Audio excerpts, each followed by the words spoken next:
President Burwell, senior leaders, faculty, parents, family, friends, and most importantly, to the class of 2018, congratulations.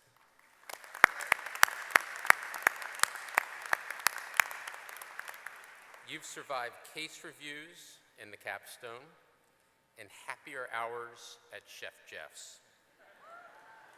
You've learned from outstanding professors and made lifelong friends. Tomorrow, the next chapter begins, but don't worry about that today. You've earned every moment of this celebration. Enjoy it. It's an honor to share this day with you. I went to high school very nearby and often studied in the AU library, which, come to think of it, may have been trespassing. Today I live down the road, and this time I was actually invited. So thank you so much for this honorary degree, and especially for this very warm welcome. For as long as I can remember, I've always been interested in business, I'm sure like many of you. Growing up in the 70s, I loved collecting and trading baseball cards. But what I loved even more was figuring out that you could buy them in bulk from the manufacturer, then employ your little sisters to sort them into complete sets, and then resell them for a 200% profit. What I didn't account for, however, was my sisters forming a union, demanding a significant pay raise, and getting my dad to mediate a new labor agreement.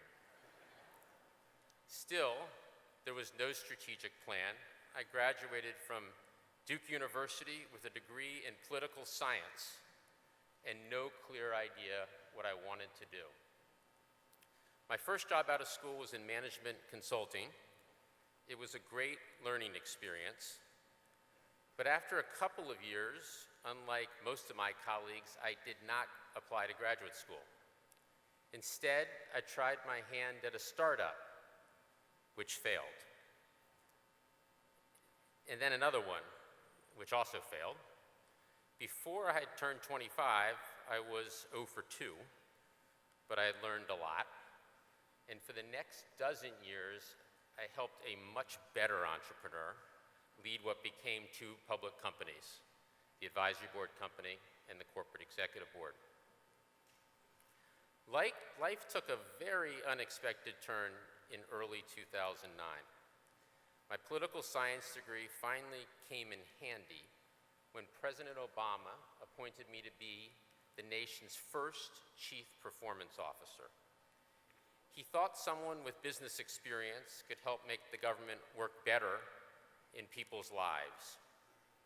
It was an enormous honor to be asked, but with no government experience, I had no idea what to expect.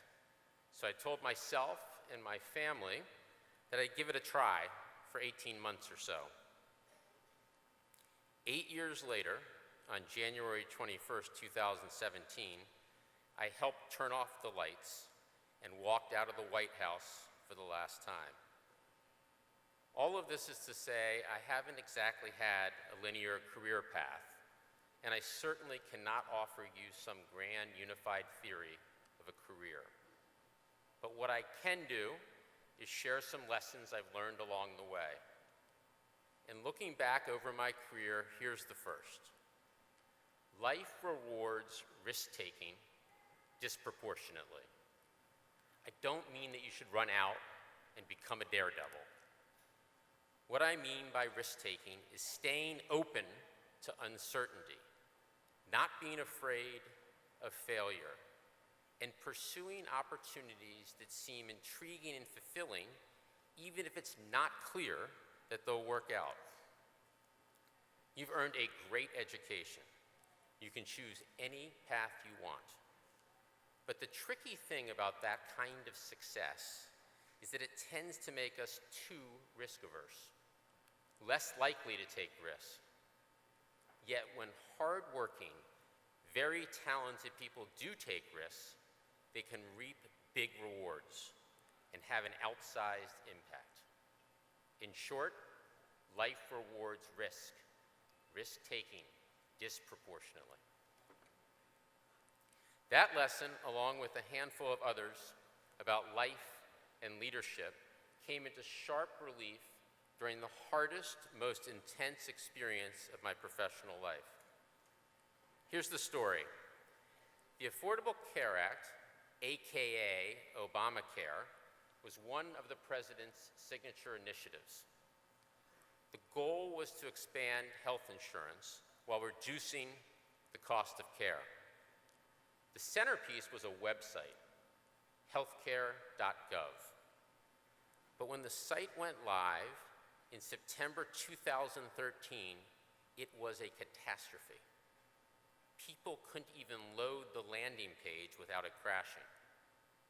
The thing just didn't work. At the time, I was taking a short break between roles in the White House, and President Obama and his chief of staff asked me to lead the effort to fix the website. I'll be honest with you, I was scared. I was really, really scared. The president's agenda, our credibility, and access to health care for millions of Americans were all on the line.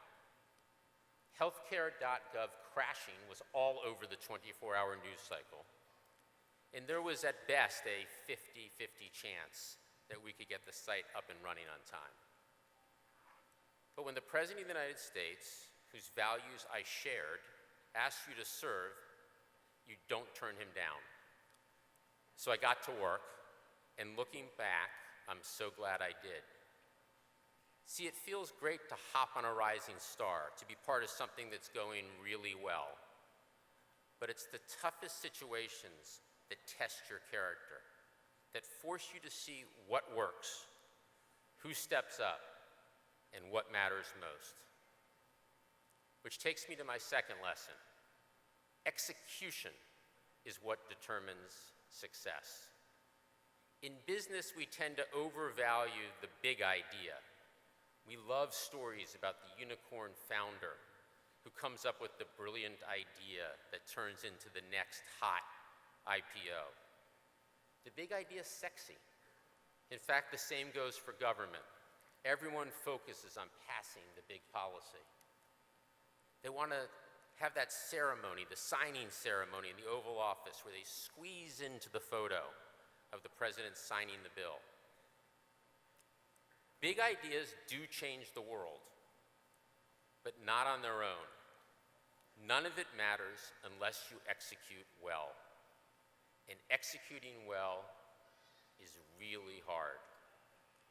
Put another way, President Obama had only one plaque on his desk. It read, "Hard things are hard." He meant that the issues that find their way into the Oval Office are by definition hard. If they were easy, someone else would have already solved them. So instead of panicking and looking for the easiest answer, we might as well embrace the complexity and get to work. And going into healthcare.gov, I knew this might be the hardest hard thing I would ever do. Now, to be clear, very clear, I have no idea how to code. And as President Burwell can tell you, I'm no health policy expert either. My job was to assemble a great team, help them triage, keep their spirits up, and execute. The team was working day and night. For every step forward, there was at least a half step backward. New problems kept popping up, and we had to constantly reprioritize. It was mentally and physically exhausting. But here's the thing. As a leader, you have to believe you'll get the job done, because optimism is a depreciating asset. What I mean by depreciating asset is that if a leader isn't optimistic, it's unlikely that the rest of the team, the people taking their cues, will be optimistic. So I had to stay positive, to be a believer with a clear plan to get from A to B. Because if I didn't believe we could get the website working, nobody would. At some point in your careers, you'll have to bring a big idea to life or wade through a very tough crisis. My advice, don't fear the challenge, embrace it. Stay optimistic, execute. Yes, hard things are hard, so just solve the problem in front of you and then the one after that.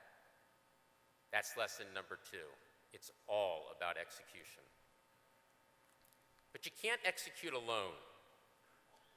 It doesn't matter your sector, job, or challenge. It all comes down to the people. That's my 3rd lesson. First thing every morning, I review my calendar to see who I'm going to be working with that day. When I'm meeting with people who are positive, hardworking, and bringing diverse perspectives to the table, I find myself in a great mood, no matter how daunting the work. But if I have to spend time with people who are cynical, have big egos, who don't share the team's goals and values, it's a real struggle to get excited about the day. That's my calendar test. Even in the darkest days of healthcare.gov, I could look at my calendar each morning and feel good about the work because of our incredible team. When considering what job to take, we focus on what's the title? Or is the company going to go public? Or are there stock options? And all of those are important questions, but none of it matters if you're not working with people you like and respect. People who inspire and motivate you and make you feel like you're part of a great team. My calendar test has never failed me. So many of you know how the story of healthcare.gov ends. After weeks of sleepless nights and countless setbacks, we met our deadline. Healthcare.gov worked, and Obamacare went on to fulfill its promise of bringing affordable healthcare to millions of Americans. In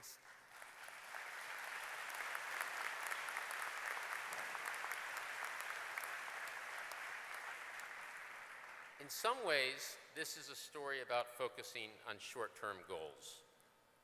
But the leadership lessons I talked about, life rewards risk-taking, it's all about execution, and people matter a ton.